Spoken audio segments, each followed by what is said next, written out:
Live from the basement in the Alamo, this is the Resistance broadcast. Welcome everybody to the show. It is TRB Live. Thank you for joining us today.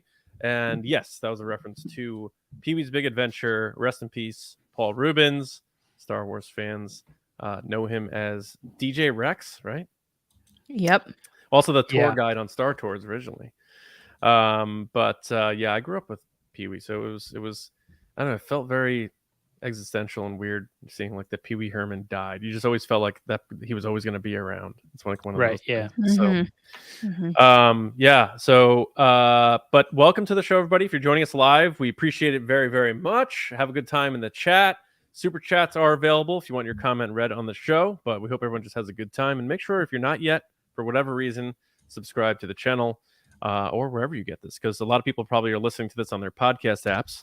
So make sure you're following us or subscribed there, and keep leaving ratings and spreading the word. It's an odd time. We were talking about this just before we went live.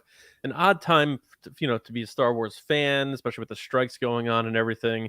But we appreciate everyone who's sticking by us and keeping the light on in the base. So we appreciate everyone who is a part of what we do here, TRB. Right. And yeah, speaking of the strikes and everything that's happening, sounds like maybe some progress will be made Friday if there are negotiations that take place.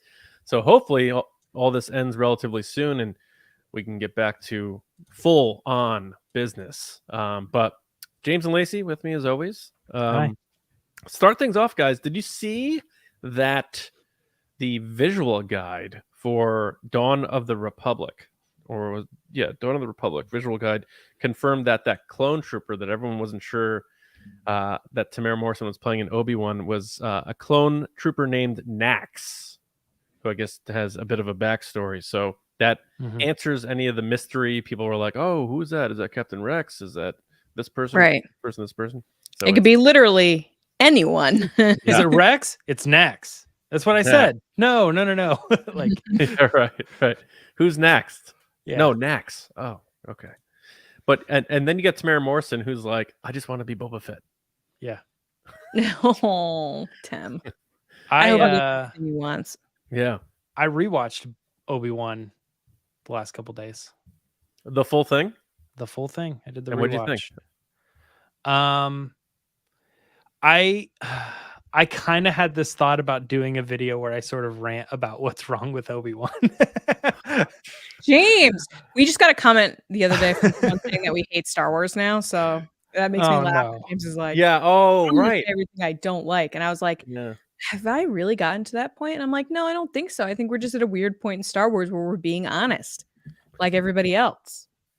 But it's weird to have people tell me I don't like Star Wars. I'm like, we get both of that though, because literally yesterday I tweeted that I love The Rise of Skywalker after I saw someone post a clip from it, and then I get people saying, it was like, the Leia clip, right? Leia training.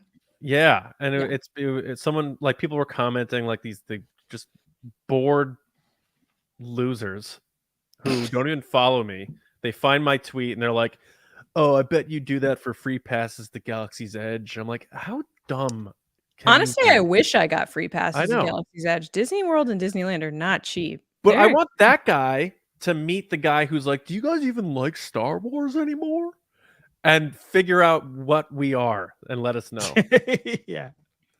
But anyway, we love Star Wars, but sometimes, like the Yankees, who are a sinking ship in my life right now, and I'm going to the game Saturday, and I'm trying to convince my brother to make a giant sign that says "Fire Brian Cashman." But are you? Wait, you're going to the game, or he's going to the game? We both are with my mom and sister. Yeah. Oh, that's fun. Family outing. We're gonna be in the right field bleachers doing the roll call and all that stuff. But it's for me, I have said it before, it's kind of like that. Like, I love Star Wars so much that I want it to be successful. I want the Yankees to win championships. But when you see that there's something wrong, you voice it, and that's just being honest. And I think that's okay. That's not being negative. That's just being honest. My whole thing is I see it as like a friend. Like, your friend does stupid stuff and you're going to get into arguments about it and be like, what are you doing? But that doesn't mean you love your friend or care for your friend any less. No. Because of that stupid thing that they're doing. just to take away the thing that I was talking about with Obi-Wan is it's not everything that was wrong, but the reason I thought of the idea was because there was one very apparent thing to me that I'm sure it's probably been stated before or put in different thoughts, but I don't think I really noticed it until I watched it in its entirety. Mm-hmm. There are too many times in the show, and it's a lot. Believe me, I felt like writing the list down, and it was like 10 already, and I was like, you'd have to go even further. Too many times in the show where the opportunity to do whatever you want to do as like that character is right in front of them, and they just don't do it. It's like all we have to do. What do you mean? Vader has to do is just like kill Kenobi or walk around the fire or whatever. There's too many times you're like, I just don't understand why this person just doesn't do the thing that's right there. All right. Well, the Vader thing I can get into because I'm just saying, but even if you want to really dive into it, you're just sitting there watching and you're like, Vader wants to torture him, so why does he put him into the fire and then move him out of the fire? I don't know. It's frustrating. Does he want like Austin Powers where they tie him around the fire, go through the fire, jump over the fire? It's a small thing of fire, and there's a droid carrying him away. So I mean, that's one example. I'm telling you, I don't want to get into it. I do though. I do. This is the place. As a Star Wars podcast, this is the place to talk. Right. Then I use that a bad example out there and be like, but you can't respond to this. Can I change the example then? No. No. James is like, okay, why did I start with that one? They shoot the security guards and there's a laser gate and they're like, how are we going to get past this? It's like, I can see that one is around it. I agree. That one's weird. That one's weird. Yeah. Believe me, rewatching it again with that in mind, it's constant through the whole show. You're like, I just don't understand. Vader pulls down the whole ship, and then the other ship takes off, and he watches it take off. I'm like, pull down that ship. Like, it's just my biggest thing is with all these reasons why Reva surviving that isn't doing. Yeah, but that to me is the most glaring one. Is like he lets her live basically, like he doesn't kill her and like slice her head off like he does with Dooku or anything. And I'm like, he could have just killed her. I have an explanation of that Vader one too, if you'd like that as well. I'm just picturing Austin Powers where Scott's just like, why don't we just kill him? And they're like, no, we're gonna shut the door. I have a gun in my room. I can go get it. What Obi-Wan feels like, in my opinion, with that in mind, as you watch through it, it's so many times like people joke around about Leia running away, right? And it's like, why are grown adults chasing? It's like, just get her. Stop this from happening. And it's just frustrating watching. Like, capture that child. The run is pretty. However, my daughter now runs, and I could tell you sometimes it's a little tricky. Well, you're not the fastest runner in the world either. Let's be honest. Okay, first of all, I'm a perfectly fine runner. Second of all, I'm pregnant, so maybe you. I know you cannot. You cannot. I didn't say that when you're pregnant. I just meant in general. How do you know? You've never ran with me. Yes. When? You would often run after me at Celebration, be like, I miss hanging out with you. Slow down. Just making stuff up now. No, but at least Obi-Wan didn't cast Lizzo, so that has that going for it. I was wondering when he was going to work that in. Yeah, I was like, what time code is? He loves. Look, people are going to say like, right. oh, you Monday morning quarterback. Now you don't like Lizzo. It's like, no, go back. I never liked it from the beginning, and now it's even feels even worse. Obviously. Yeah. But anyway, yeah, the Leia run is a little ridiculous. And I said that when we first saw those episodes at Celebration, that I was like, it just feels a little weird. Like, so many times they're so close to catching Obi-Wan, and he's just like on the other side of the box. And then like the Grand Inquisitor will be like, let's go. And she's like, he's right on the other side of the box. What are we doing? And then he like runs on a ship and gets away. I've never seen like, James so worked up about something like this. James is going through his villain era. He's making a turn. He's wearing his mall shirt. Yeah. Yeah, I guess so. We do have some cool stories to get into, and one that, unless I've been not dialed in as much on social media, we didn't even talk about Nax. So. We just said it. Yeah, well, the Nax I'm thing excited for the book. It looked cool. Yeah, it's not a big deal. It's just interesting because people had their theories on who it was. but all those clones are on strike right now anyway. So Yeah. Let's get Tamara Morrison back to work as soon as possible. Let's resolve this stuff. And anyway, talk about AI. One person does one thing once, and then they're set for the rest of forever. Yeah, right. Jeez. All right, James, we have the resistance report. We also have a discussion we're going to do a bit later in lieu of instead of like Ask the Resistance and Resistance Transmissions, that it's going to be pretty interesting. If you see the title of the episode, you know what it's about. But for now, it's time to talk some news. Yep. All right.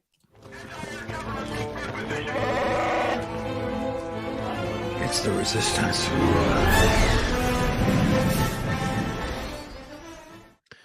I don't know if anybody's been paying attention to StarWars.com, but every once in a while they update their data bank, and sometimes it comes a little early with new information about a show. And in this case, we got an update on the character Marok, who apparently is a former Inquisitor who now serves as a mercenary for the character Morgan Elsbeth, or what does she go by? What's her Magistrate. Magistrate, yes. Gonna be a cool character going forward, as she has more to do with the Ahsoka show. But we speculated a lot on this character because obviously they look like an Inquisitor, but we can't tell what species they are or really much about it. Doesn't look like the character talks much. We thought maybe it might be somebody who's mercenary on their own, or could be someone that's sort of siding with these like not Sith people, you know. So now that we know they are a former Inquisitor but work for Morgan Elsbeth, what are we thinking about this character? John, what are your thoughts with this data bank entry? So it turns out Marek in Latin means Ezra.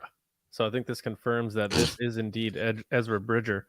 So all those people who had those wild theories for all these years about this person being Ezra, DJ from TLJ is Ezra. Now we finally have it. We have our Ezra. No, but what if it is Ezra? Joke's on you, John. Yeah. If it ends up being that, I'm gonna laugh so hard. Just clip this out and post it. So here's why it can't be Ezra, right? It says former Inquisitor, and he was never an Inquisitor. Yeah. Well, yeah, right. So I like this because it confirms that it's not Ezra, first of all. Second, it blurs those lines on the dark side, where often we're getting like blurred lines with the light side, where, you know, Ahsoka Tano, she's like not a Jedi anymore, but she kind of still is. And now we have an Inquisitor who were usually pretty straight on, you know, this is what the Inquisitors are and this is what they're all about and this is what they used to be. And now it's sort of like we have someone who used to be an Inquisitor, sort of like what's her name from Obi-Wan Kenobi? I forgot her name. Reva. We don't know what Reva's deal is. Like I don't think this is Reva, but Marok is actually an anagram for Reva. Yeah. Right. We got that with Reva, but we didn't see what happens to her after. Maybe they're going to tell that story, maybe they're not. I'm not sure. But in this instance, we are going to see what happens when someone's no longer an Inquisitor. The Empire is gone, still looking to inflict their hate that they took on from their childhood or whatever onto people. But I find this Morgan Elsbeth thing interesting because she, according to Ahsoka, works for Thrawn, you know, your boss, Grand Admiral Thrawn, which means this Inquisitor, former Inquisitor, works for her. Ipso facto, this former Inquisitor works for Thrawn, I would think. So I don't know what that means, but I like this. I think this is very interesting because it's sort of a mysterious character, and I want to see how that duel works out between this character, because I think this character fights Ahsoka in one of the trailers. So I think that's going to be pretty cool to find out who this is. Do they get unmasked? Is there any more to them? Knights of Ren type thing where they never get unmasked and they're just there, or they're just overhyped or whatever. But I just hope this isn't one of those underutilized characters, like you say, with the Knights of Ren. But I also hope it's not this big twist or anything. I just hope this person is what they say they are in the data bank. There's no second paragraph coming, and we just get a cool character, maybe a cool action figure one day, and Ahsoka gets to have a cool fight with this person, and we find out why a former Inquisitor is now working for Morgan Elsbeth and potentially Thrawn. Yeah, Lacey, thoughts on this former Inquisitor? What do you think? Do we know who Balin and Shin work for yet, or not really? That hasn't been Well, specified. they're seen in the trailer with the Magistrate in that like dome world. They used to be Jedi too, or something like that. Balin used to be. I right, think and he they used to became be- mercenaries. He used to be, yeah. Are they mercenaries though? Yes. So what if it's this collective, like the goal of Thrawn was, and whether he used the Magistrate to employ this or not, was He's to a lightsaber wielding mercenary for hire. yeah. So like post Empire, post Jedi, post all this, like what if Thrawn's like goal here was to accumulate all these sort of lost souls, so to speak, and give purpose, and hit their purpose is now him. That could be the angle, because if they are all mercenaries in a weird way, like sort of guns for hire, contractor types, but they all He's working with the Magistrate. It says he works with Morgan. yeah, so that connects because this person is sort of a mercenary as well. So, and they're quite different than what they used to be. Because I don't think Balin was ever an inquisitor, right? So, it kind of reminds me of Willow, where you have all these kind of creatures that work for the bad witch lady, the worm, or whatever it is. No, the witch that then works for the worm. Right. Yeah. Worm is Thrawn. Then you have one person underneath that. Then you have a crew underneath that. It's kind of like that. But these are all former Jedi then so far. Yeah. He knew Anakin. Balin's school. Yeah. Was in his data bank. It's my thought is go ahead. A guy in a mask. I feel like this has become a thing with Star Wars where it's like, oh, it's someone in a mask. But going off of what I was just saying with the Knights of Ren, it's like I don't know what to expect because those guys were so hyped and so cool, and then nothing really came of it. So I don't really know what to expect with this character. Similar to what John was just saying, I hope it's not just like a throwaway, like Ahsoka kills him in the first episode, him or her in the first episode. So we're just like, oh, okay. Because it does seem really cool. But at the same time, it might be a character that's being used to show how powerful Ahsoka is or how trained she is and how, there is someone that's coming to save the day, so to speak. She can meet the levels of power and strength that Thrawn is coming from a different angle, obviously, not from a Jedi angle. Yeah, what's interesting to me is that it's a former Jedi or Force user. Because when I look at the images and just the vibe I get from it is exactly that. It's Knights of Ren. This is a character they put in the show and it's cool, but they really won't have any sort of big reveal. Like they're going to take their mask off and it's part of the story or anything like that. Luke Skywalker. Like it's sort of a faceless villain. But that makes me wonder why they didn't just make, we just got a bunch of Inquisitors in a different show. Why not just make that villain, if it's really supposed to be just a mercenary or bounty hunter or something like that, like why not just actually make it a bounty hunter, like a gun wielding, cool new bounty hunter that we've never seen before, that was just really good at what they do and was hired by this person to, do whatever this character is actually doing in the show. But and then that wouldn't contrast to you have your villains who are like the lightsaber wielding villains. Right. So John's theory kind of lines up that maybe there's something to the fact that it's a former Jedi or a lightsaber wielding. And maybe the argument would be, they need somebody who could go up against Ahsoka, but Ahsoka's cleaned out tons of Inquisitors. And then on top tons of of everyone.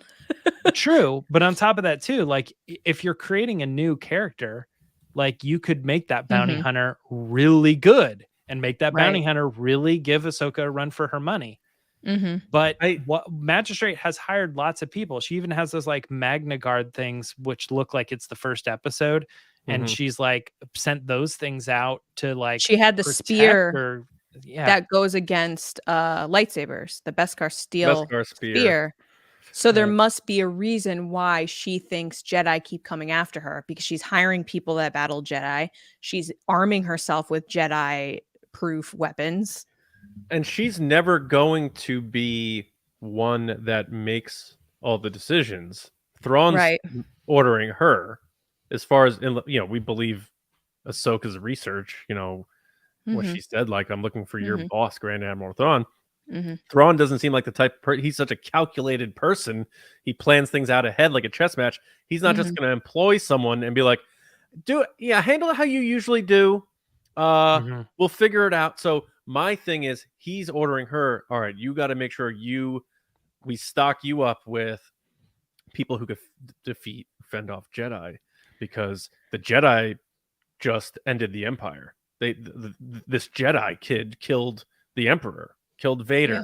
you know, whatever. It's We so need. particular that she's protecting herself with these people that But are Thrawn may think that, like, it could be a paranoia thing. He may think the Jedi are way more viable and vital than the galaxy's leading on. There could be that. Mhm. The other Um, the other War makes interesting people thing crazy. is Thrawn is probably the only person who actually knows what happened to Ezra. Yeah. correct. Yeah. Yeah. Yep. And also, So like saying this is how you need to build up your army because I know that kid's still out there or you know whatever. I know how powerful he is. Yeah. Yeah. well, also the surface level element of it, they want to give us some cool fights and duels, Yeah. and Right. Yeah. I you're mean, gonna he have, looks it looks like Darth Maul in Phantom Menace where you're just like yeah, it's just scary villain. like we know we're gonna That's the see point. Ahsoka versus Balin as the big main event on the card at the end of the season, probably. So early on, we need something, and she's gonna fight this character, maybe Shin. You know, we'll see. So I think just on the, like, we went over like the nerdy lore deep options, but also on the surface level, just do some cool stuff and give us some cool action scenes with a lightsaber duel.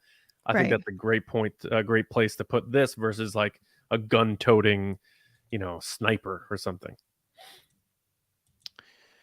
Yeah. I mean, it makes sense. It's just like, to me, I think, and this might be wrong, James, correct me if I'm wrong, but I'm getting a vibe from you, James, and I kind of feel the same way, is that they have so many people that are lightsaber trained. So that it's like, how many people is Ahsoka going to fight with lightsabers? You know what I mean? Because it gets Or to a is point that Sabine there's going to be in so the mix many. too? Yeah. Right. She's in the fights too. So it's like, Yeah. I don't My know. assumption is It's a Ahsoka weird kills position. Balin and Sabine kills Sabine. Shin. Yeah. That And might be cool. somebody kills the magistrate because I think Mark is going to be a do throwaway. you think she makes it out of that too?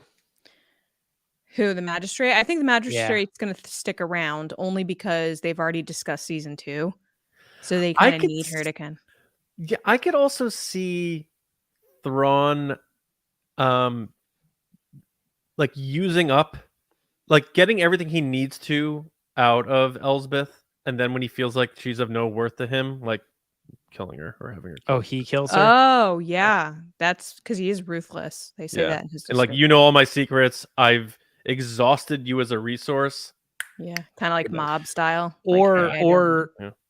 or she's somewhat sneaky and nefarious, like sort of in it on her own, and he like is able to use his ability of reason and all this other stuff to figure all that stuff out. And he's like, no, you've been going behind my back for weeks. You think I didn't notice? Blah blah blah, kind of thing. Oh yeah, Balin may be the Mm. one to kill her for Thrawn, where she's like, wait, Right. I gave you this job, and he's like, he pays me more. Blang. And she's He like, pays me more. yeah, Duh. yeah. In a way cooler voice, of course, Yeah. from the late great Ray Stevenson. Well, speaking of people who were paid less than other people, most likely, I don't know how to approach that. Oh no. Well, we got word this week that Justin Simeon, who was the former writer and showrunner for, or no, not showrunner, but writer at least for Lando, we know he's been talking a lot about how he hasn't been keeping up with Lucasfilm, how, you know, there has been no communication.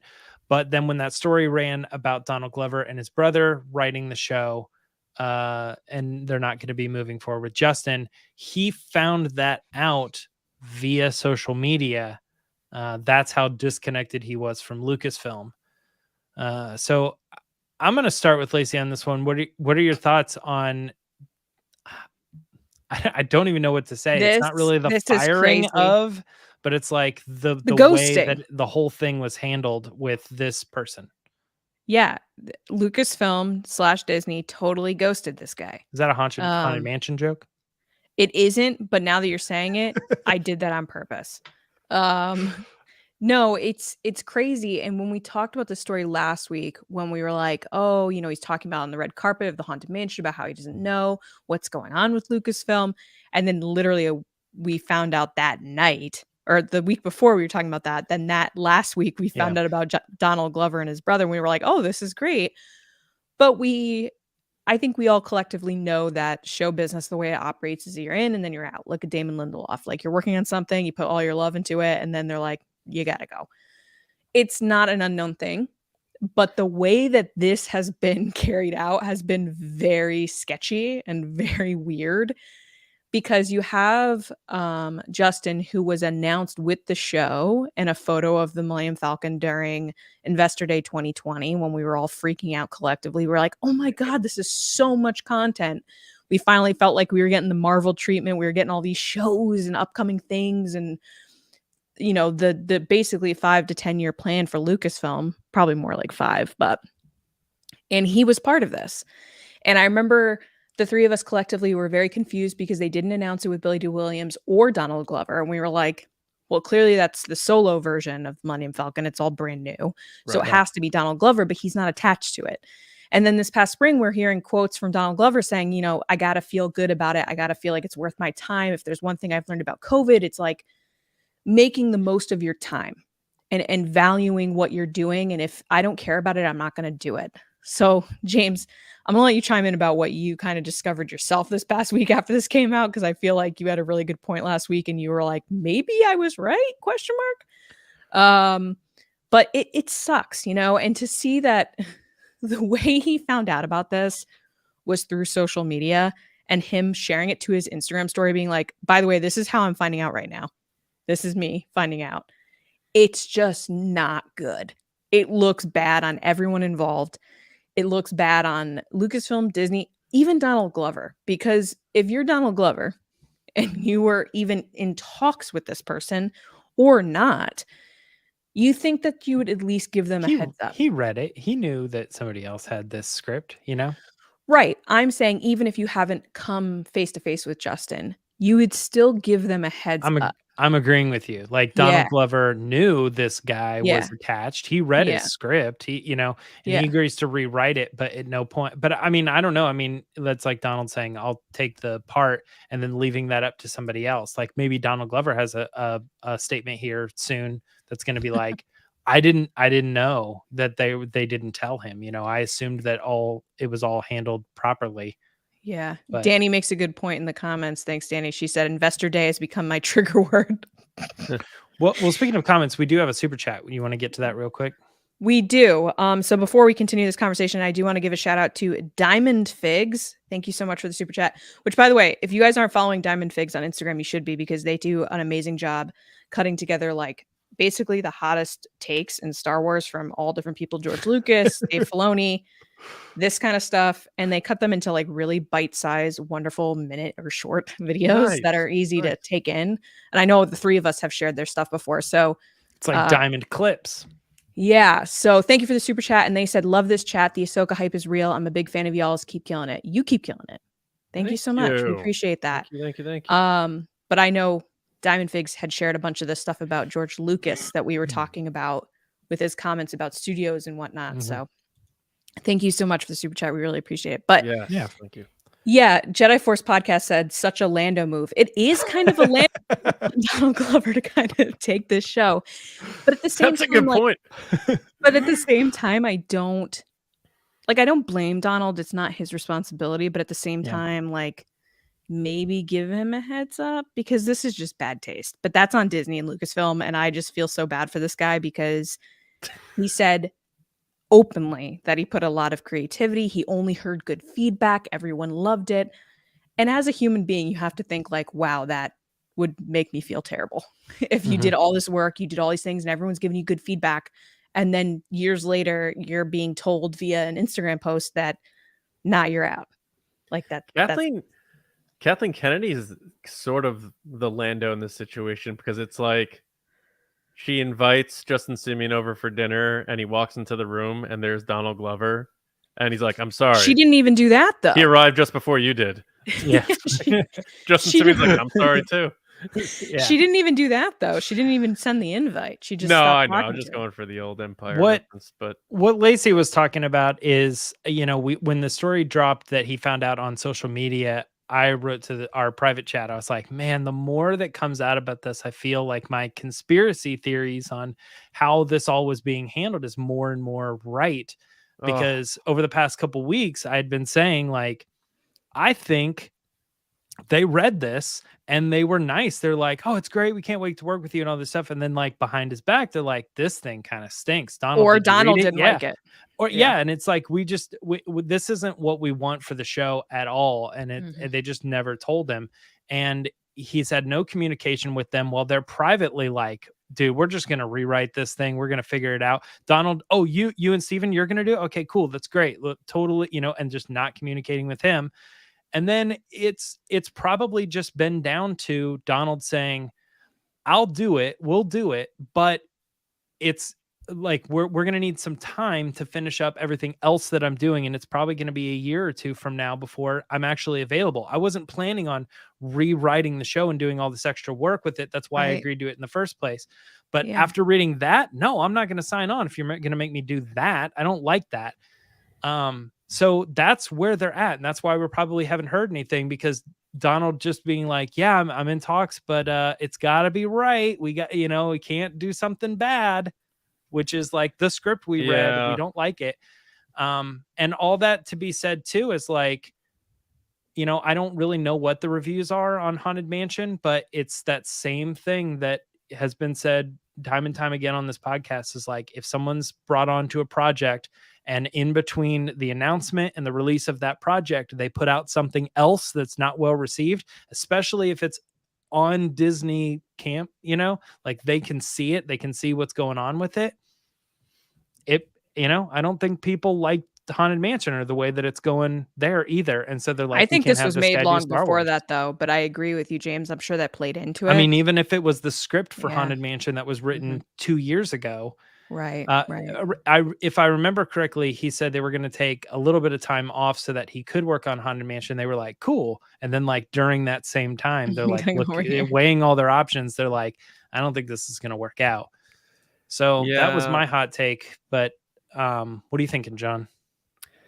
I thought I remember reading in whether it was Jeff Snyder who broke this or someone else, or Variety had like more details, that this came into play last summer, like a year ago. Right. Yep. Something like that that? was Snyder's report.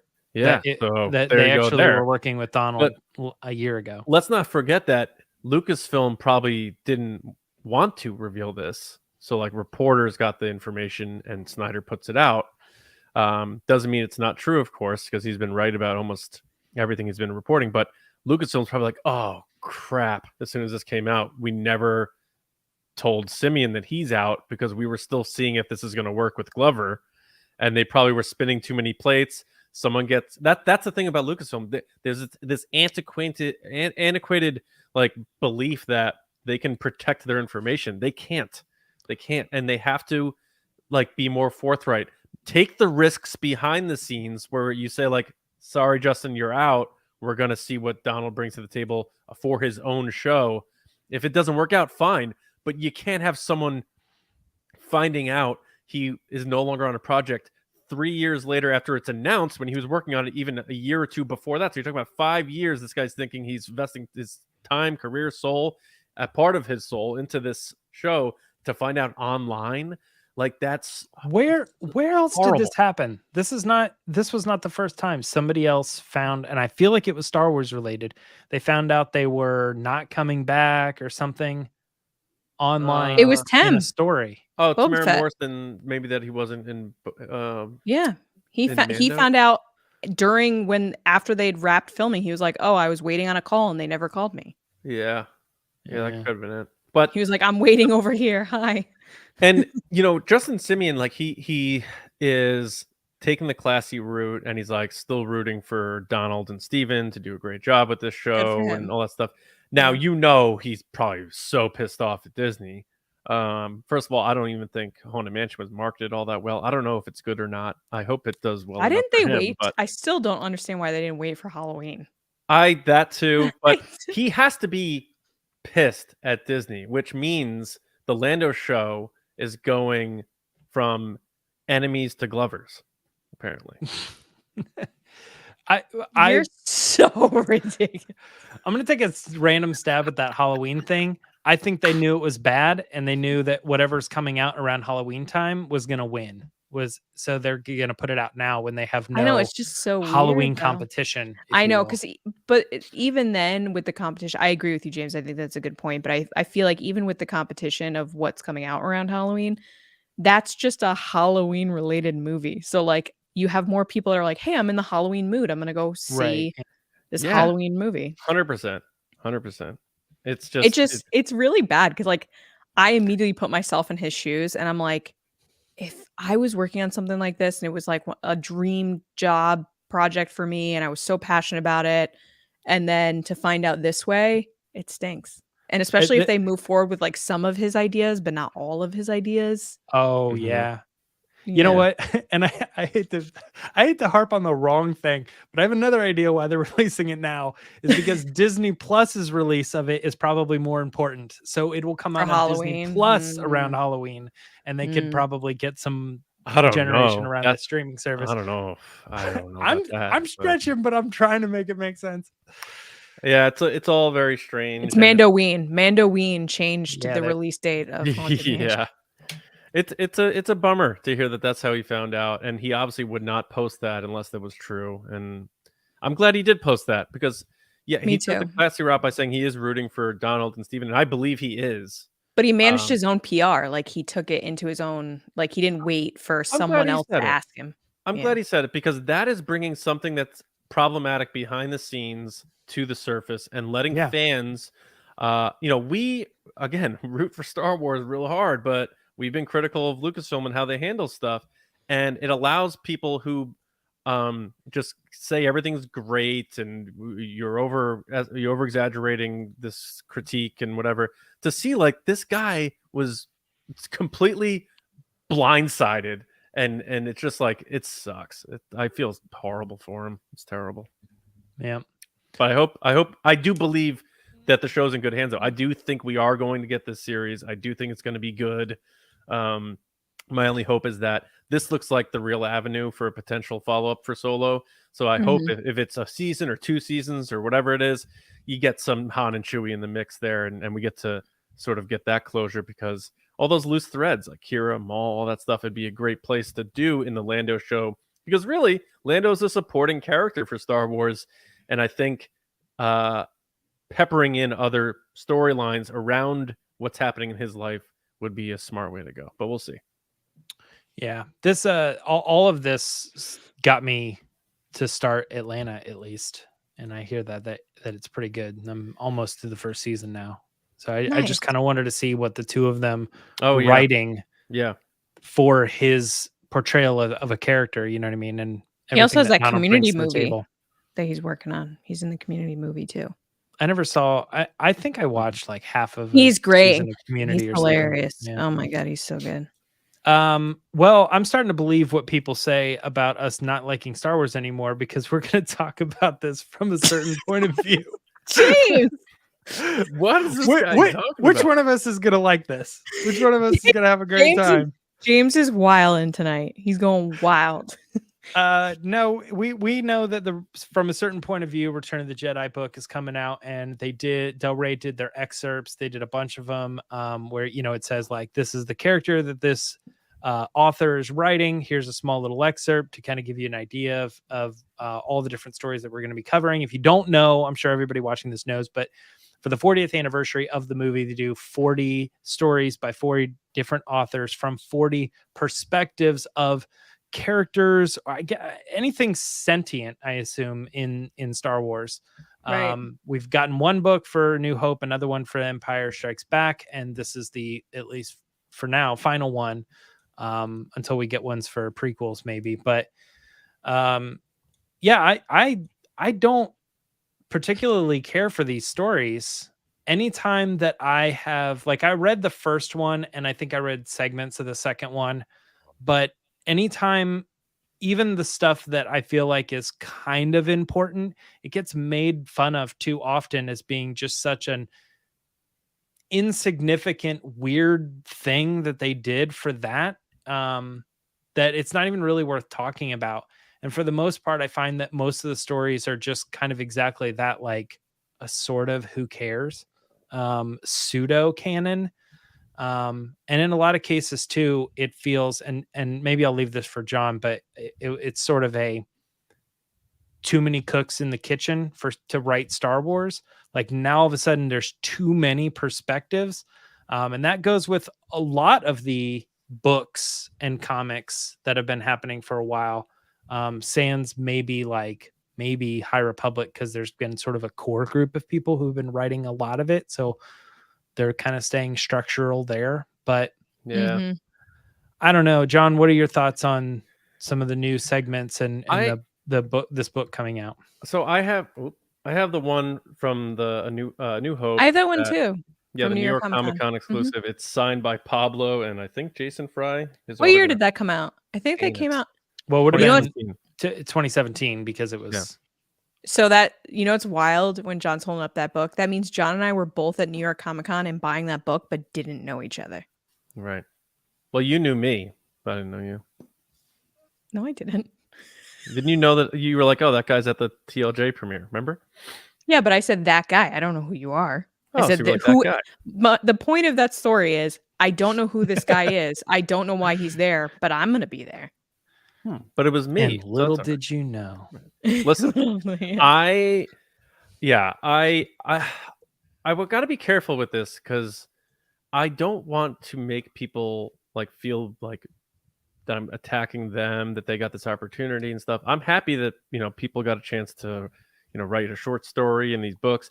I don't think these should be considered canon. I think they would be served better and received better by me anyway as fun. Like here's a fun idea. Imagine this sort of thing, as opposed to now. If these are canon, right? They consider these canon. I believe so. Yeah. And so now they're all led competing to make like the standout story. So all of their stories are a little bit crazy. But now after all these decades and years, and George Lucas, clearly never had this thought. Now the Sarlacc was just misunderstood and wasn't hungry and actually just wanted to communicate with people. And I'm just like, what are we doing? How, like, like seriously? Like, why can't a thing in the sand just be a monster in the sand? Like Boba Fett just blew that thing to high hell a year ago on the Book of Boba Fett. Was that thing like, no, wait, I want to be your friend. Hang on, wait a second. Boba Fett's the bad guy now because he took. If you read the Sarlacc's backstory, he's really nice. That's and what Boba Fett killed them in cold blood. I just like everything, like every villain is either like misunderstood, and now like sand creatures are misunderstood. Like the Tusken Raiders were misunderstood. It's just like, does everything have to be misunderstood? Can there just be things in the Star Wars galaxy that just do bad things, or like just like it's a creature that likes eating stuff, like on Earth? Like and I'm not trying to go on a big rant here. I just don't get why it's canon. I don't think George Lucas ever created the Sarlacc and was like, so in 50 years, we're going to have this big reveal where it turns out this thing just wanted to shake hands with people. And it actually was not hungry at all. It actually didn't like to eat. And then in Return of the Jedi, the thing eats Boba Fett and burps. It's just like, I don't know. I'm happy for the people who got to write for it. I think that's really awesome. But I just don't think this stuff should be canon. They're just pulling in people because they know someone who, I don't know, that they like someone who's never written a novel before, and they're all of a sudden writing canon Star Wars. Like, what are we doing? Seriously, what are we doing? So that's my take on it. I'm probably not going to buy it. I sound like a grump about it, but it just you can't act like Star Wars canon is so precious where you don't recast Luke Skywalker to keep the suspension of disbelief that that's Mark Hamill. That's Luke Skywalker, like the Luke Skywalker, and then say this stuff is canon though. a stormtrooper talking about having crotch itch for riding a dewback. That's canon now. You need to understand that. It's just like, I don't get that. I just don't. You can't tell me it's such a precious storyline and you're trying to preserve George's story and it's so important to keep these canon threads and we have a story group to make sure it's all right, and then be like, oh, we're just gonna make up the story about this creature that never existed ever and now it's canon because I know Dennis and he's gonna write this story now. It doesn't make sense to me, and I don't mean to. People are gonna give me flack for it. It's just that's how I feel. That's my honest truth. Well, I want Lacey to get in here, but the only thing I was going to say was it seems like a book that would be perfect to say it's not canon, you know, because it's just like fun stories to celebrate the old movie, and we're not taking it too seriously, you know. But yeah, Lacey? Okay. Let me collect my thoughts with this.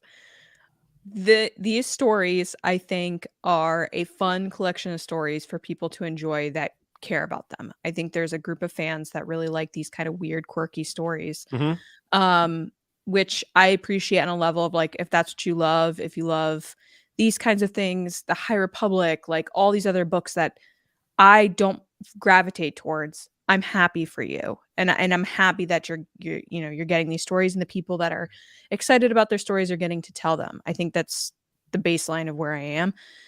That being said, as a Star Wars fan, I feel like we've gotten to the point, and a lot of people are saying it in the chat right now about, you know, the EU and everything that got thrown out, is that we're getting to a point that we're kind of losing the intrigue of Star Wars. Like, I think you hear Jon Favreau and Dave Filoni talk about, or even J.J. Abrams talk about when they were little, they would get action figures and there'd be characters with no information about them, and they'd just be in the back and they'd look cool. And so then you got to make up stories in your head and play with your toys and like come up with ideas of what that character, hey John, come back later, John. Yeah, what that character would be like and what they'd be involved in. And it kind of not made it your own, but lets you explore Star Wars in your own way. And I think that's what a lot of these authors are doing in their own way with these stories. But by doing this, you're kind of taking something away from someone else that likes that character or likes that moment or likes that thing. And I feel like, James, you made a really good point of oftentimes what happens with these stories, and I think in the books in general, from what I've read so far this past year, is every author's trying to be the first author that did blank in Star Wars. Like it's, oh, I want to be the first person that's ever done this with a character. I want to be the first person that did this, so that they have their like kind of moment in Star Wars history, so that they get to say that that's my stamp on Star Wars, instead of just telling a good story. And I feel like that's where I'm kind of tripped up on, because instead of focusing on like, hey, this is my opportunity to tell a brand new story with brand new characters and like make it my own, they're trying to either change or put their stamp on stuff that's already happened and or characters in stories that have already been told. And I just don't think that we need more stories about things like, you know, the Sarlacc pit. I think it gets to a point when you're telling stories like this that, are they fun? Sure. Are they like, you know, kind of just like a cute little story? Sure. But at the same time, you're like, okay, but is there no other story that could have been told about Star Wars? Like, why are we putting energy and time into that specific story? For me, I know why they're doing it, because it's supposed to be a celebration of the movie. So that's just the way that they've I just feel like it's too much. And I feel like this with a lot of fandom in general, not just Star Wars. Like, my criticism and critique is for everything, whether it be Harry Potter, Star Trek, Batman, Marvel, Lord of the Rings.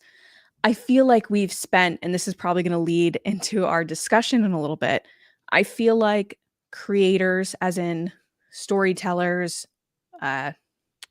writers, stuff like that, they're spending so much time trying to fill in all the gaps of all these stories that we love so much, to kind of milk it that it's losing kind of the intrigue and magic of not knowing. And I feel like that kind of leads to the importance and kind of protection that we've felt about Yoda, is like Yoda is this intriguing unknown species. We don't know where he came from. We don't know his whole story. And that's because George wanted it that way. He didn't really want you to know what the deal was. He's kind of untouchable. And that yet they're putting him in everything now. So you're like, wait, hold on. He's supposed to be this character that we don't really know much about. And now you're filling in all the blanks. And I feel like these stories in general are taking away that intrigue for me of what if. And that's just my own personal opinion. No, I agree. I've been saying that for a long time, that every time I see Yoda, it's not as special. It's just like, it's like people who live in Orlando and you're like, I'm going to Disney. I'm so excited. And they're like, ugh. Or New York near us. Like I've been to New York and people are like, oh, we, traveled across the country to go see New York. And I'm like, really? I mean, but I understand that people that aren't from here have never seen New York. So it's like a new experience for them. Yeah. So I try to stay positive on these things because I understand a lot of work and creativity and, time went into these things. And I appreciate that. And I appreciate the love and joy of Star Wars that goes into these books. But as someone that likes it a little bit more ambiguous and not so, I guess, focused on what am I going to be the person that makes this first thing in canon happen, because I feel like that's what they're all doing all the time. I mean, that's a good way to put it. I was saying something similar in the sense of like, you've got 40 authors and they all feel like they have some sort of competition to have. Yeah, they have to have that moment. Yeah. So they're like, all right, well, what can I do, to make this sort of a more fun or more elaborate version of what would be normally be a very boring story, because this character wasn't part of the story at all, and I really don't have a lot of beef with the book. Like I'm not completely shutting it out because it is canon. I think that's really like the biggest thing for me, is like, I just kind of don't understand why they're making it canon. It seems like the perfect book to just be like, let's just have some fun, and whether it's canon or not, I almost feel like if they said it wasn't canon and was just a celebration fun thing, you would see more sales. But because it's like Vision. Then you don't come at it with this lens of like, oh, it has to all connect. It all has to make sense. Everything has to be explained. They think that because it's canon, they'll sell more. Mm-hmm. Yeah, I feel like that's sort of what I'm trying to say anyway. It's like, I think you are, John. People are like it frustrates me when people are like, don't take it so seriously. I'm like, I don't. But it's okay if you do. So that's the thing that always bothers me, is when people say, don't take it so seriously. But my point is, but some people do. This is their life. This is who they've become. I agree. This means a lot to them. Like, there's a lot of terrible things in this world. Someone being passionate and caring about Star Wars is not something that they should be criticized for. So I think that people need to walk that back a little bit. I'm not saying you're saying that, John. I'm saying in general, when people say, oh, you take this so seriously, like it's just about space wizards.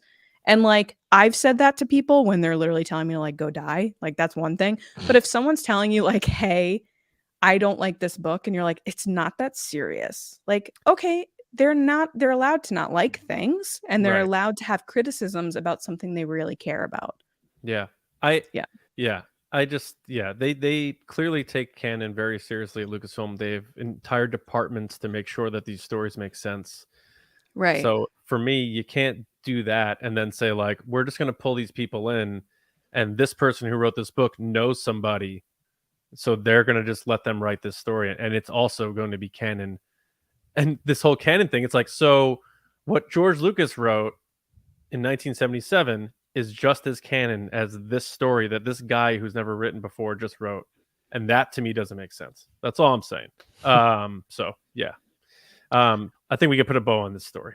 Let's put the bow on the story. Before we get into the discussion, we do, I believe, have a super chat. Yes. So Luke, Count Pepto, our buddy, how's it going? Thank you so much. He said, hey guys, hope you're doing well. After this week's, did you ever notice the segment what's it called, John? Did you see that? Did you see that? Right? Did you see that? Yeah. Did you see that? Who's your favorite background pod racer? James, I'm going to start with you. Oh gosh, I don't know. That's a good question. Yeah, I really don't have a good answer to that. I remember when the Schmodown was going around, I was like, oh, I got to know all these guys. So I like went and learned them. And in that time frame, I was like, I don't think I really ever even glanced at these characters for the most part, let alone try to learn like their names and all the details of their stuff. But we talked on the show about Clegg Holdfast, and he is sort of a standout considering 100%.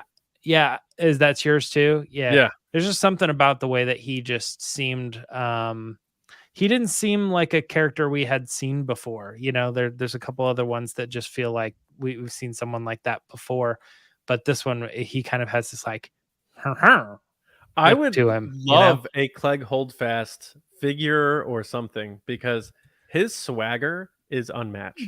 Like, he's wearing these medals of these pod races he won, but to me, in my head canon, which is not real canon, is that he's raced like 500 times, but he won like 3, and he's like he just walks around in general public like, hey, I win pod races.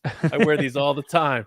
You know, I don't know if Luke considers that background, because he does get introduced and they show him with his little medals on, but I'm going with Clegg. Clegg is my guy. Oh, I think so. As long as it's not Sebulba, I think. Oh, I got to get that figure.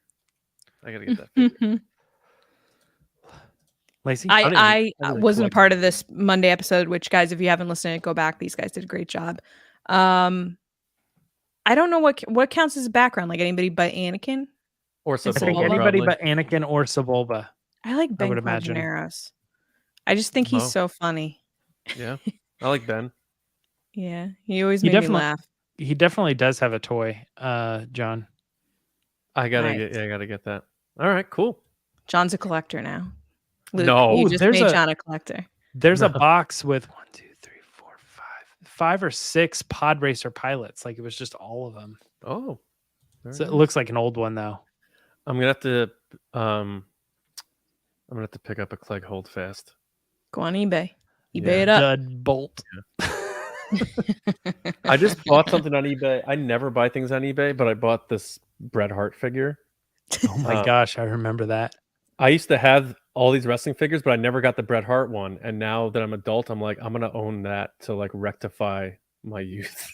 Is it funny that you're buying action figures on eBay and I buy like Christmas stuff on eBay all the time? I don't buy it. Like, that's the first thing I don't really buy. I love Christmas stuff. All retro Christmas stuff all the time. Christmas in July, just like Halloween in July. I know. Although it's August now. How about that? Yeah, is August. Bananas. And I also bought my first apple butter honey candle from Home Goods the other day. So if anybody's looking for them, they're there. Best scent ever. I imagine that's what Clegg Holdfast smells like. Apple butter honey. Apple butter honey. Yeah. Cinnamon. All right, guys. Let's move on to the discussion. Obi-Wan once thought as you do. All right. So our discussion this week is not going to be like one of our long discussions, because we usually save those for Mondays. But definitely wanted Gilleran on this one, because it has to do with sort of how movies are marketed and how they're put together. And we always liked talking about this stuff. So when you think about it, while we watch movies expected to do well fizzle out at the box office, like Indiana Jones just did, unfortunately, The Flash famously, Mission Impossible even, I think, maybe underperforming to some people's expectations, there are still signs that people will go to the theaters if they feel compelled enough to do so, if it feels like something they need to be a part of. Barbie and Oppenheimer are great examples, both of which seem to have found their way into everyday discussions leading up to their release, where some people legitimately had no idea an Indiana Jones movie was coming out. So has the nostalgia bubble burst? Can movie studios no longer rely on the warm and fuzzy memories just to get people in the theaters. Like, oh, it's Harrison Ford, they'll show up for it. Because Indiana Jones really, aside from the Applebee's thing, they really, in my opinion, was marketed terribly. There was no social media effort. I know the strikes hurt with the late night shows. You know, Harrison Ford telling a joke on Fallon would probably put some more butts in seats. But I do feel that Lucasfilm needs to modernize, or maybe it's Disney, you know, maybe it's both, modernize how they market stuff. And that part of that is creating almost activities or interactive buzz on social media and let it market itself. Now, granted, Barbie had reportedly $150 million just marketing budget. Yeah. So it had Smart. that, but also like the thing where people can change the name of the Barbie font and like, or put their face in a Ken doll, or, you know, whatever it is, like let people say like, I'm going to do my version of this and do the viral stuff. Like that stuff's important. And I haven't really seen Star Wars or Indiana Jones or a lot of Disney stuff do that type of marketing. So the marketing paired with, are people just kind of tired of nostalgia? Like the two movies that are out right now doing the best are not sequels. Now, Barbie's a big brand. I completely understand that. Generations have passed down the idea of Barbie to their kids. But I think that Barbie's an Oppenheimer, example of how it's still working. yeah, and Oppenheimer, Actually. again, not a sequel, but the movies that were sequels or, you know, roots of some sort of EU or whatever aren't doing well. So has the nostalgia bubble burst? Are people tired of nostalgia? Are people like need a break from it? So we don't have to spend too much time on it, maybe 10, 15 minutes before we get out of here. But what do you guys think? Go ahead, James. You start. I think that concept that you're proposing, John, is something that can't ever happen. Actually, it's, to me, I know this is sort of I sort of had this whole debate when John sent over the topic today. I was like, oh man, you know, and I kind of was like internally like going through it all in my head. And there's so much, it's such a radical way to think of it. But every single thing we do, like all the music we listen to, the friends we make, the you know, the food we eat, all of it has at least some sort of spectrum of nostalgia. That's why we do it, because we wouldn't be eating that food because I'm not talking about I'm talking know. about just movies though. I know, but I'm saying that's why every movie that we watch has something that is trying to appeal to audiences, even if they're trying to be artistic and radically different and do something that isn't pop. You know what I mean? It isn't like big blockbuster or whatever. I want to be artistic and I want to do something different with this medium. It's still going to have these hints of things that like make people feel good, because that's how you make a movie, right? And not happy, but like make me feel good that when I walked out of the theater, I was like, wow, that was really well done, sort of thing. Because you could just shoot iPhone footage for 2 hours and it could be a black screen and you could say that's a movie and it's like not good. It's got to bring forth something that reminds you of other movies that you like. And when we get into this context of like nostalgia, you know, not working, it's like, well, we sort of have this evidence. In my opinion, Barbie is a nostalgic thing. They're very clearly saying we need something from people's childhood that we can put in front of their face and say, go see this, because you're already familiar and you already have a good feeling towards Barbie. So that's going to help sell this new concept. Something like the Super Mario Brothers movie, also very, very successful. Just something from your childhood that they're putting out there. But there are examples of when that fails. And I think when things like that fail, it's easier to be like, oh, I'm so over this, or that's clear evidence that it doesn't work. But we sort of ignore in a lot of times, like when it is working, you know, these sequels and these brand properties, you know, when they work, we don't test it up to, man, nostalgia's on fire. But when they fail, we say like, we're just so sick of these companies reusing this stuff all the time. Stop, come up with something original. So they put out an original movie that really doesn't tie in with anything and nobody goes and sees it. So rarely.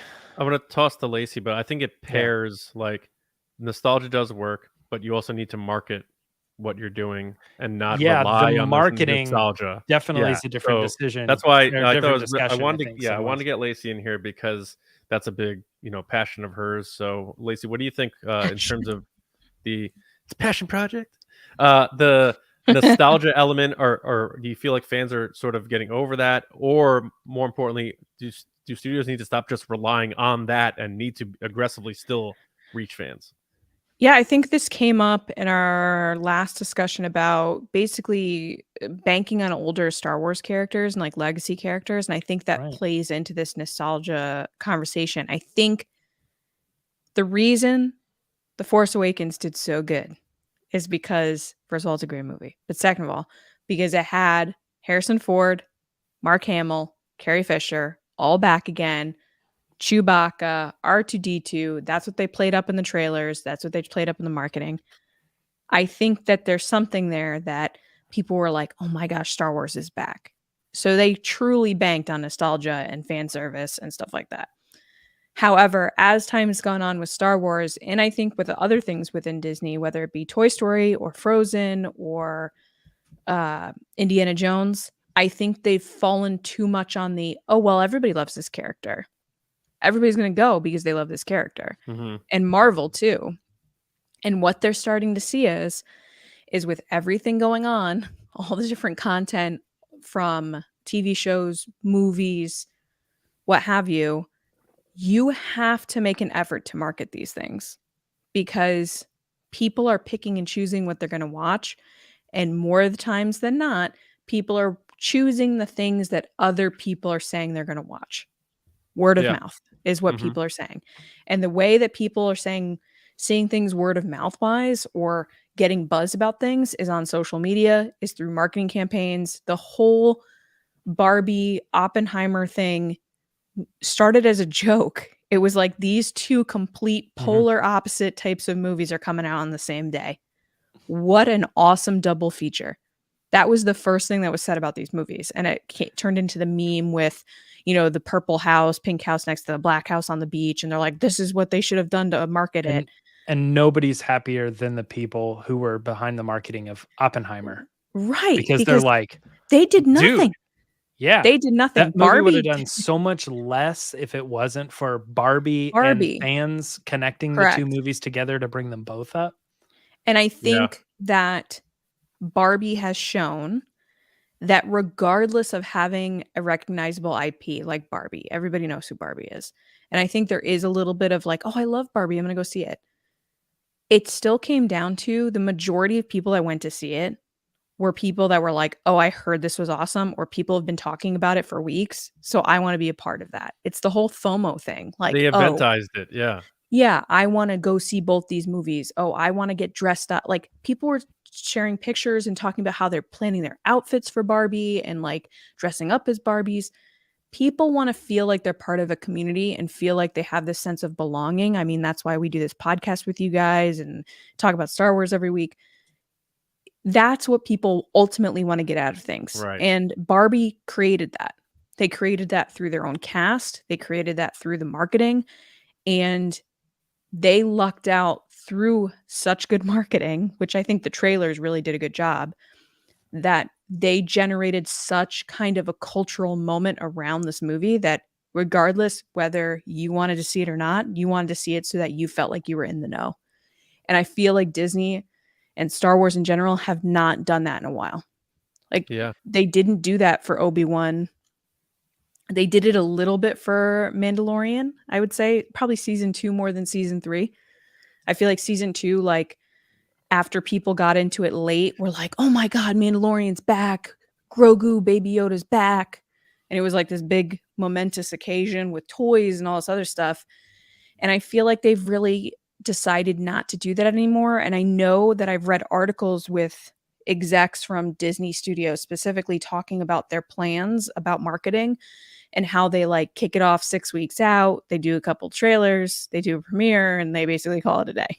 Like, I feel like Barbie proved that the way you're going to get people in their butts in the seats is to think outside the box and to have your cast truly feel passionate about the project that they're doing to get people to go.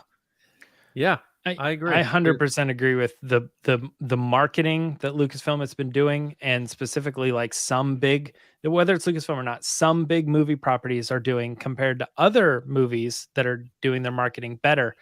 it's definitely like a lot of this does come down to the marketing. I just think it's interesting when we're talking about the nostalgia aspect of it. It's like Indiana Jones. Will the nostalgia work? It didn't work. It wasn't enough. You needed to do more. And then Barbie is like, will the nostalgia work? It's like, yes, because they did it right. I mean, they did it, but they made it new. That's they licensed the you know, they made a song that was a big hit, and they used the Aqua's Barbie girl with it because they want to associate, and they used it in the trailers and stuff too. It's like they wanted to bring back those feelings from the 90s and playing with the toys and all this, all that angles. That nostalgia package worked because they put all the pieces together. So I don't think it's nostalgia. It's just Barbie worked because they marketed it really well, and it's a good movie. Using nostalgia, right, but different nostalgia. Indiana Jones was put out there as all these movies have been successful. Fans have generally really enjoyed these movies. We have Harrison Ford. Oh, he's back. Yeah, we're good. Okay. We're good here. We don't even need to light his face on the poster. We're just going to put a silhouette of his face with a hat, and that's it. Like the first promo pic was a side profile of Indiana Jones crossing a little wood bridge. The second poster was just him and his face, but you couldn't see his face. And it's just, I think they got Barbie had great movie tie-ins too, with like the different popcorn buckets that you can collect. Like, I honestly gauge the popularity of something based on whether my favorite grocery store, Stu Leonard's, does something. And Stu Leonard's had a Barbie cone where they made pink vanilla waffle cones with pink ice cream and pink sprinkles. And when they do something like that, like they do Ted Lasso shortbread biscuits, if they're doing something, I know that it's hit a point of pop culture that everybody knows what it is, because that's the only time they're going to do something. Reverse marketing. It's the movie is creating such a buzz that other brands want to capitalize for themselves by doing themed tie-in things that aren't even part of marketing. They want you to post on social. Yeah, they want you to post on social. Yeah.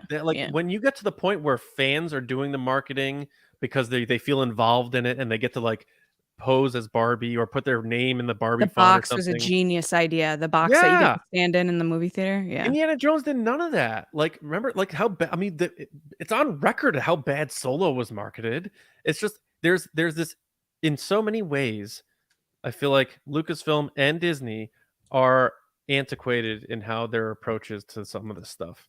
And it feels a little lazy, honestly. Like Barbie, it feels like they have nothing to lose, whereas Barbie was like, we're going to prove why you should see They're going to have to change now. I mean, Indiana Jones should never have done that poorly. And I know the premiering at Cannes was a mistake, because I don't think French critics get what Indiana Jones Solo also premiered at Cannes.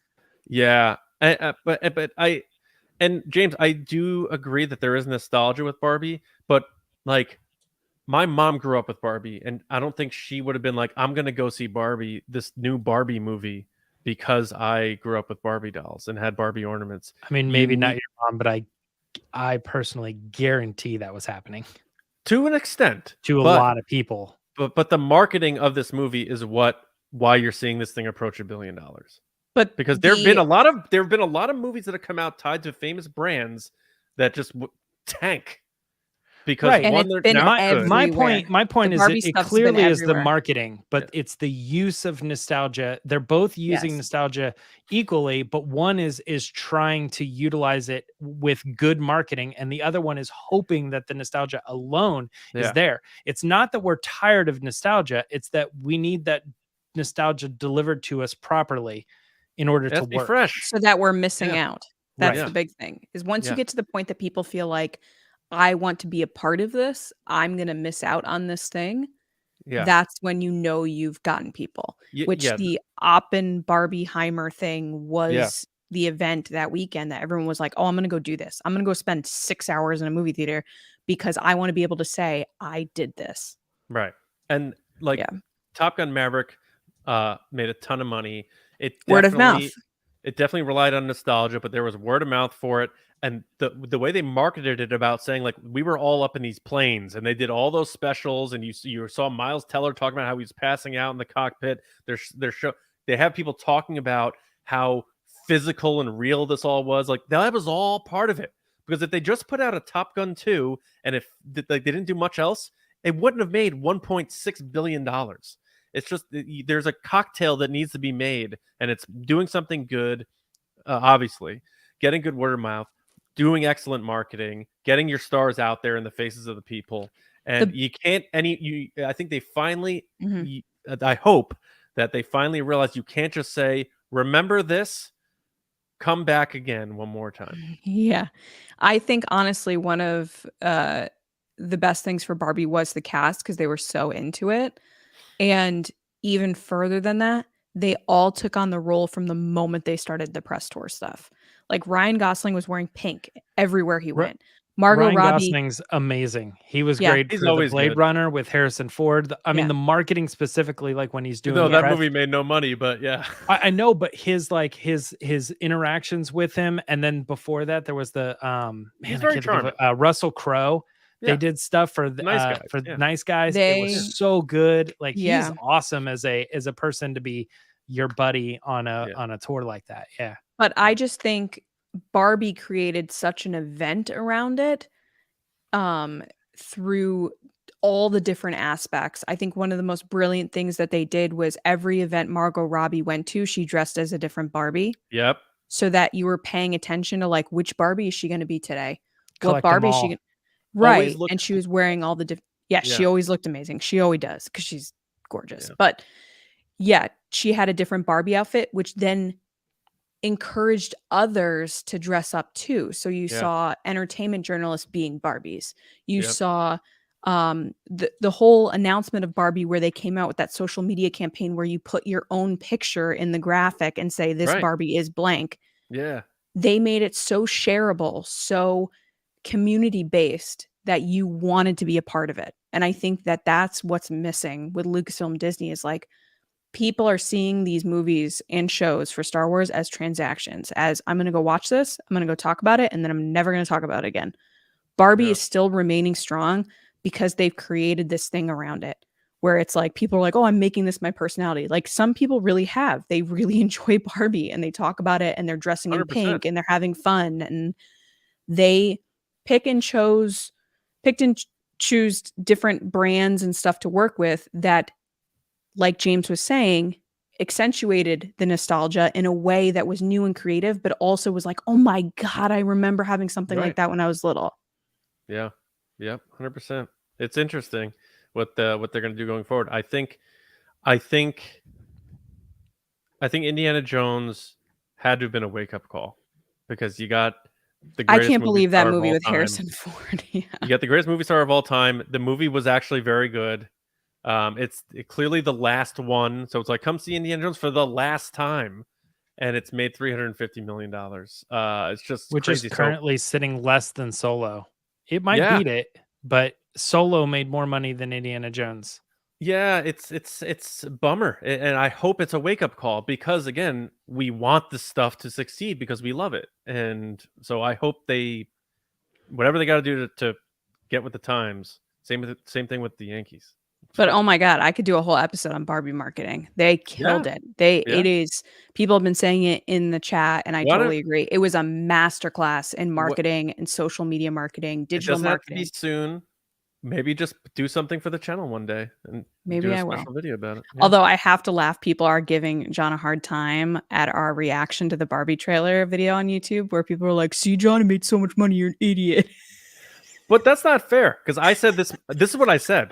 I said I this just movie- laugh because I know that you definitely didn't come from a place of like, I want this movie to fail. No, But it's just funny when people are like, John, you're so they don't wrong. know the backstory. You were like, let's do a reaction to Barbie trailer like 5 minutes before we did it, and I was like, I oh know. God, all right. But I was so hyped. I'm still hyped. I haven't So seen it yet, guys. what I I'm said was, and I was wrong apparently about this part. I said this movie looks like it's going to be terrible, but it's going to make a ton of money, and it's making a ton of money, but apparently it's good. So that's cool. I do want to What's wrong say with something that? really quick. Someone in the comments said this. John Mitchell. What up, John? Thanks for the chat. He said, Lacey, how much money a movie makes doesn't validate it as the best movie ever. I agree 100%. And I'm sorry if that came across me saying that. I don't think that at all. Many of my favorite movies are movies that didn't even release in the movie theater. and no one saw them. So I don't think that's the case. I also just have a passion for really good marketing and really good money spent well to then create a successful campaign. So I think there is correlation there when you have a successful marketing campaign, that a movie success is also based on that.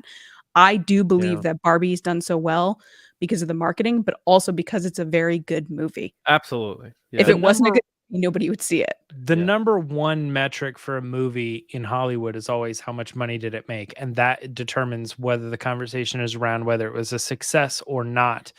There are other metrics of success, obviously. Like, I don't really care. Like, if the movie is good, I made a good movie. That's all I really want to do. But no director or producer is going to be happy when they made a really good movie and they lost a ton of money for their studio, because it just means their career is in jeopardy. You know, they have to do both. And probably first and foremost, they need that thing to make money so that they can maybe get a bigger budget for the next one, you know, or whatever, to make the movies that they want that are good. But John, maybe we should go get some Barbie cones. Barbie what? Barbie cones, Barbie ice cream cones. What is it? Oh yeah, I'm down. Let's do that. Stu Leonard. What's your pink Stu Leonard flavor? should like sponsor the podcast. Drop their name all the time. Hey, I'll accept that for sure. Is it strawberry ice cream? It's strawberry ice cream in a vanilla pink ice cream cone with pink sprinkles. Are you talking about Cold Stone? Stu Leonard's, James. Oh, I thought you said that, but I'm all about pink. But Cold Stone has a Barbie one that is cotton I saw candy. that in the cake. Yeah. The cake. Yeah. And we went there just recently for my nephew's birthday, and I was so close to getting it, and I was like, nah. But I think actually now that I'm reminded, I think we're just gonna go get it without there needing to be an occasion, because I love cotton candy ice cream. Well, there you go. Think I'm a sucker for promotional stuff. So like, I was just like, oh, that's so creative. I have to get one just to like reward them for doing this really fun tie-in that has nothing to do with the movie. And they just did it because everyone's talking about Barbie. I like the variations. You guys know that. Like, I want to try all the different Doritos or try all the different Mountain Dews or whatever it is. Tom says, TRB t-shirt, Barbie ride the wave. John actually had one earlier we recorded our Patreon poll chat, which is coming out later, early next week, and he had an idea for a t-shirt. Great idea for a t-shirt. Almost as good as but yeah, no, these conversations are just fun to have. I can talk forever about. I could tell you so many examples of like really good marketing, and I have folders on my computer of like me screenshotting stuff that's like really cool. I'm like that person. So well, two things. We want this stuff to succeed, so we hope that they learn lessons from movies that are marketed well. And we didn't want to do this conversation on Monday when Lacey isn't here, so she's not like, I want to contribute to this conversation. So we had to have this chat. Oh, I like that. Someone said we need pink Make Solo 2 happen shirts. No, I appreciate that you had this conversation today, because I do like marketing. But yeah, no, we could definitely have a full discussion on Star Wars marketing, what worked, what doesn't work, what could have worked. Yep. There's a lot to discuss. We have one more super chat, and then we can close out. So, Chris, what up, Chris? Where's my Han Solo? Miss you, bud. He said, thank you for the super chat. He said, hi, TRB. Glad I can't sleep and watch live this time. Loving the spice, LOL.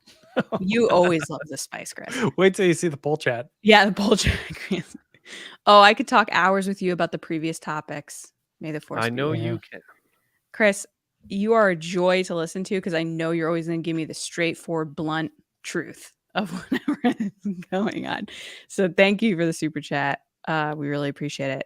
Also, thank you to everybody that gave us super chats tonight. We really appreciate it. Yeah.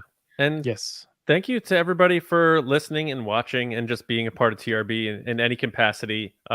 We know, like we said at the top, things are a little strange, and we're still going week to week in terms of keeping our eye on the strikes. And, you know, we've had conversations with the SAG in terms of like podcasts and podcasts. Yeah, they changed the rules again. I just saw today they changed the rules again, and a bunch of podcasts are now on hiatus because they changed the rules again about past work. Right. So Right. Now they responded to us, but they had asked me not to share it publicly. So Sure. if you are a podcaster, their emails right there on their site. You can email them and give them your situation, and they'll give you what their wishes are. We're not beholden to anything. We're not part of the unions, but we do. But we're respect trying to what's going support on. it. Yeah. So we want to do right by them. So we're taking it week by week. So the reason why I'm saying that is it is rocky times, and I know we have a Star Wars show coming out in a few weeks. We just appreciate everyone sticking by us because we put a lot of heart and a lot of time away from our families into this show, and people who've been standing by us and still listening, watching, and supporting us as we're trying to go through these choppy waters. It means a great deal to the three of us. So thank you. And a very special thank you to our Patreon generals and spice runners who help us keep the light on in the base. CARMELO, John RISI, JETTA Rosewater, Frank Grande, Darth Hurricane, Nick Kratz, Chris Morales, Brian Smith, Matt Chitty, Danny, Mike Rumore, Matt Heath, Brendan McLaughlin, Count Pepto, saw him in the chat, Sneaky Zebra, Aaron Ellington, Colin Cormier, Jolton Jedi DiMaggio, Diana, also in the chat, Dave Hornack, Spice Runners, David Probus, Neil Shaw, Kendall Gelner, Andrew Staley, Jeremy Myers, Michael Fry, and the Fort Worthian, and all of our patrons. Thank you so much for all your support. It means so much to us. You have no idea. And make sure you're subscribed to the show everywhere and keep spreading the word, because like we were saying about marketing, spreading the word about our podcast is huge, and it brings us to new ears. So we appreciate that. For me, Johnny Hoey on X, Twitter, Threads, Blue Sky, and my movie pod, Just Like the Movies. We have our Titanic episode out. Speaking of things that are sinking. James, how about you? Both Instagram and X. I just noticed now we might have to change our little logo there in the bottom. Never. Never. I refuse. Never, ever. They had to take down their sign on the top of their building in San Francisco. We don't take down.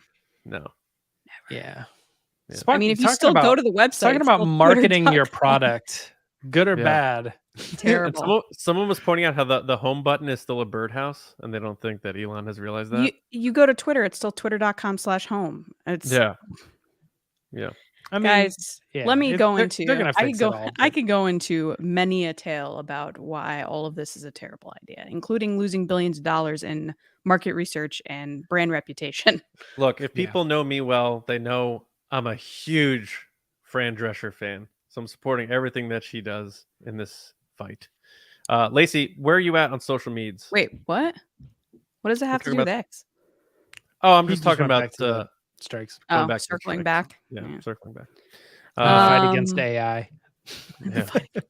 I mean, it's scary, man. It's scary. AI is a crazy conversation to have. That's a whole nother episode. Guys, thank you so much for watching. You can find me on Twitter and Instagram at Lacey Gilleran, also on Blue Sky and Threads. Sometimes there's a lot to post on now. Lots. And on TikTok at It's Lacey Gilleran, and here for the time being on the live shows on Thursdays. And our Patreon exclusive content. Correct. At patreon.com/resistance broadcast. Tier store just $5 a month. All right. So we'll be back. Me and James will be back with you on Monday. We're actually going to have a chat on which movie from each trilogy is the most rewatchable. So it should be an interesting chat. But we hope everyone has a wonderful weekend. Be well. And as always, we'll see you next time right here on the Resistance broadcast. See you around, kids.